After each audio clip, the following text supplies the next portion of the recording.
Hello and welcome everyone to today's session, which is about three important topics: countable and uncountable nouns, determiners, and finally quantifiers. The main subject today is quantifiers. But before we get there, we need to have a quick word about countable and uncountable nouns and determiners. So starting with countable and uncountable nouns, a subject we've been discussing a lot in the past few weeks. Just reminding you, a countable noun is one that we can add a or an to, or make it plural. For example, a suggestion, 2 suggestions. An idea, 3 ideas. We cannot do this to an uncountable noun. For example, advice is uncountable. We can never say an advice or 2 advices. Feedback is uncountable. We can never say a feedback or 3 feedbacks, for example. So that's an important point. Most nouns are countable, but there are some common uncountable nouns you need to know. Now, they come under different categories. Some of them are substances like bread, rice, water, etc. A lot of them are abstract things like advice, feedback, information, news, progress, knowledge, work, housework, homework, anything with the word work in it, money, etc. Some of them are a collection of objects like equipment, furniture, luggage, etc. Weather words are usually uncountable: rain, fog, snow. And then we also have things that consist of 2 parts. These are 2-part items like trousers, gloves, glasses, etc. These are all uncountable nouns. So there are some words you have to be careful with that can be both, depending on the context. For example, when we say we're running out of time, we're talking about the concept of time. In this case, it's uncountable. But if we say, how many times have you read this message? Now here, times refers to the number of events that have happened. Or we had a great time yesterday. Again, it's about a specific period of time, not the general concept of time. The same with the word experience, for example. If you talk about experience in general as a concept, it's uncountable. I have no experience with children, but if you're talking about an experience you have had, like an event you have been involved in, then it's countable. That was an interesting experience. Now, sometimes it becomes necessary to make an uncountable noun countable. And the only way we can do this is by bringing in another word, a countable word, bringing in a unit that can count this thing. For example, for bread, we can say a slice of bread or a piece of bread. For water, we can say glass, 2 glasses of water. For news, we can bring in words like piece again, or item, a piece of news, an item of news. For money, we can bring in the word sum, a sum of money. And for the 2-part items, we can bring in pair, the word pair, 3 pairs of trousers. So that's a quick review of uncountable and countable nouns. Now, what are determiners? Because quantifiers are a type of determiners. Right, determiners are words that come before nouns for different purposes, for different functions. And again, they come in different groups. For example, numbers are determiners, 1, 2, 3, etc. Articles, a and the, you see, they come before a noun. Possessives, my, your, his, etc. Then we have the type that's called demonstrative, this, that, these, those. Question words, there are 3 question words that are also determiners: what, which, and whose. Then we have words that distribute, they're called distributives, but distributing words: each, every, either, neither, both, another, other, all, none. You have come across all these words, you've seen them, but now we're giving them a name, right? And finally, one of the most important determiners is quantifiers.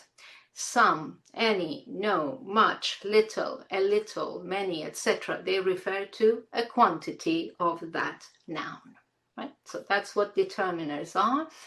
Now we have to be careful because of this problem with countable, uncountable nouns.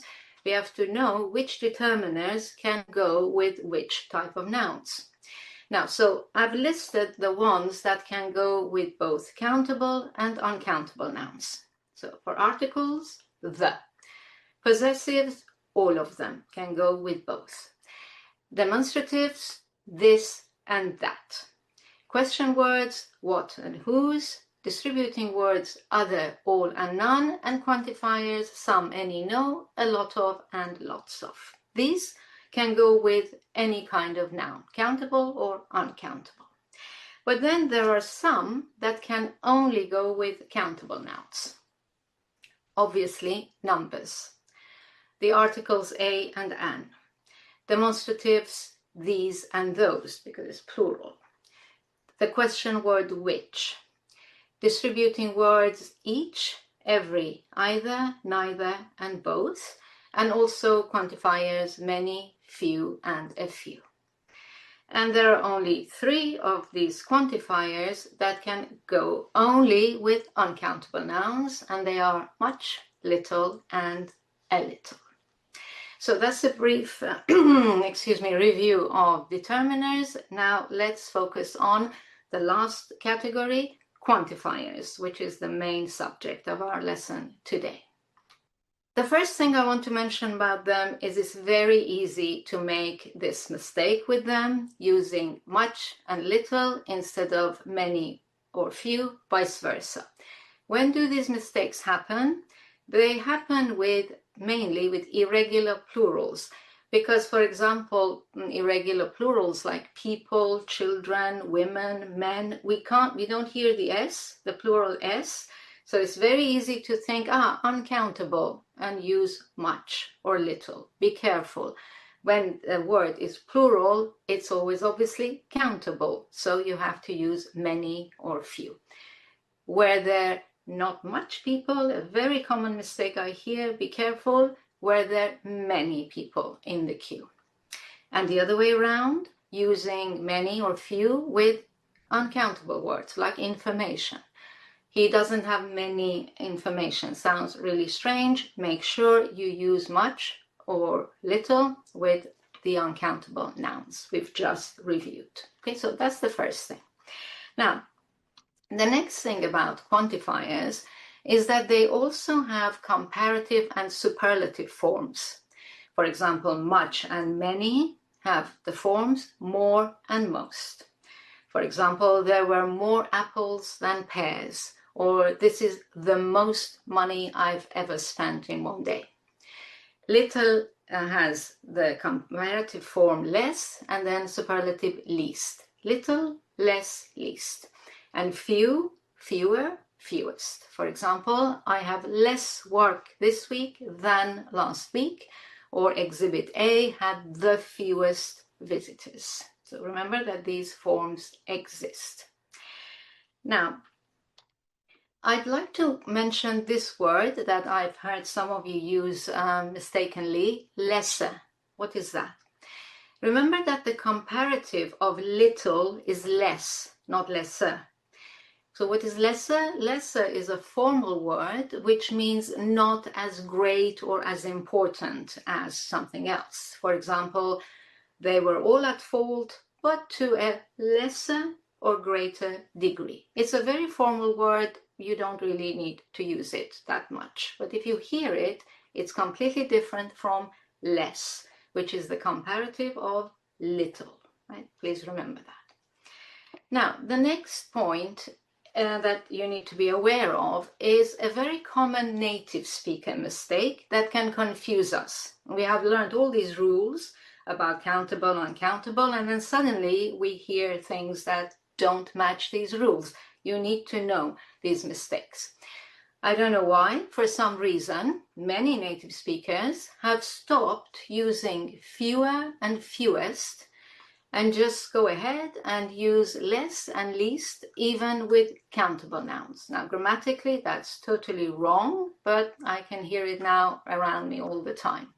So don't be surprised if you hear things like, there were less apples than pears. It should be fewer apples, but you will hear less. Or Exhibit A had the least visitors. It should be fewest, but this has become a very common mistake.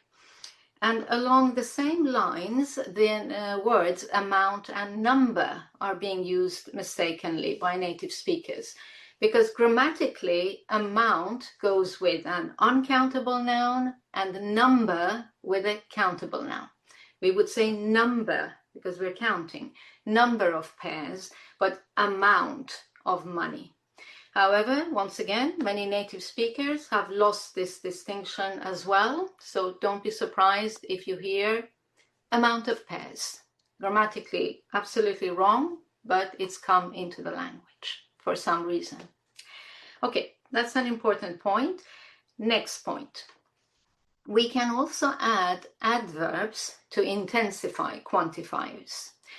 With the main forms, we can add these 4 words: very, so, to, and as.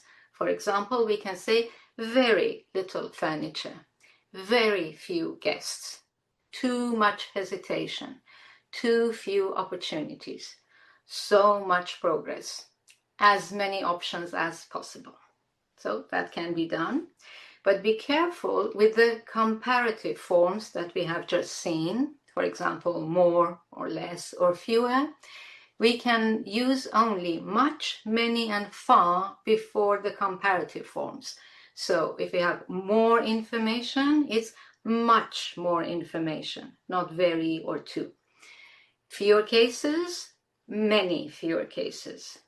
Less equipment, far less equipment.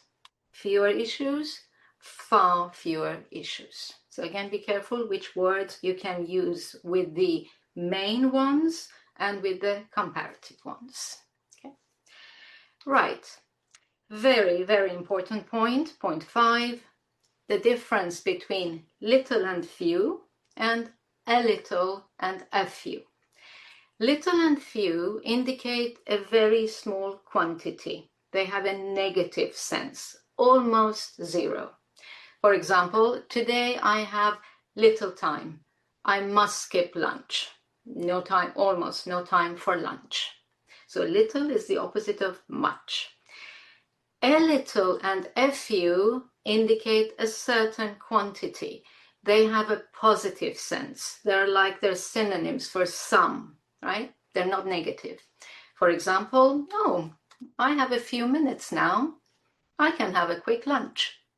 So completely different. The context has changed completely. So it's really important when you speak that your listener hears the sound. It's a schwa, it's a small sound, but they need to be able to hear it to know which one you're saying. So in order to make this sound stand out, you need to link it phonetically to the previous word. So it's I have a. I will read that again. The first one, the negative one. I have little. I have little. Negative. This one is I have a. I have a. So that little sound that's added changes the meaning and the context. I have a few minutes now. So be please very careful with this and the pronunciation of it. So that's point 5. Let's look at point 6. The words a lot of and lots of. What are these? These phrases are informal synonyms for much and many, and very common in daily conversations. And good news, they can be used with both countable and uncountable nouns. So you don't have to worry about that anymore. You can say we've got a lot of feedback or lots of feedback. There have been a lot of comments, lots of comments. In daily conversations, much and many are more commonly used in questions and negative sentences. They're more formal, so you will see more of them in formal situations, in writing. In spoken English, they're usually with negative and questions. For example, we haven't got a lot of or much feedback. Have there been lots of or many comments? Okay, that's point 6. And finally, we come to the last point, point 7, which is about the final quantifiers, some, any, and no. Remember that some means a certain quantity for both countable and uncountable nouns. Again, happy times, you don't need to think about that distinction. But some is mainly used in positive sentences. Remember that point. So we can say we've got some feedback or some comments. In a negative sentence, be careful that some changes to any. So we haven't got any feedback or we haven't got any comments. Or we can replace not any with the word no. No is a complete negative. We can say we've got no feedback, we've got no comments, right? So the final point, what about questions? Can we use these? Which one do we use in questions? You can use any of these 3. You can use some, any, or no in a question. Your choice should depend on what type of answer you expect. If you're expecting a positive answer to your question, use some. Do you have some advice for me? That's like, yeah, you're inviting advice. If you have no expectations, it's an open question, it's neutral, we should use any. Do you have any advice for me? Yes or no? Okay.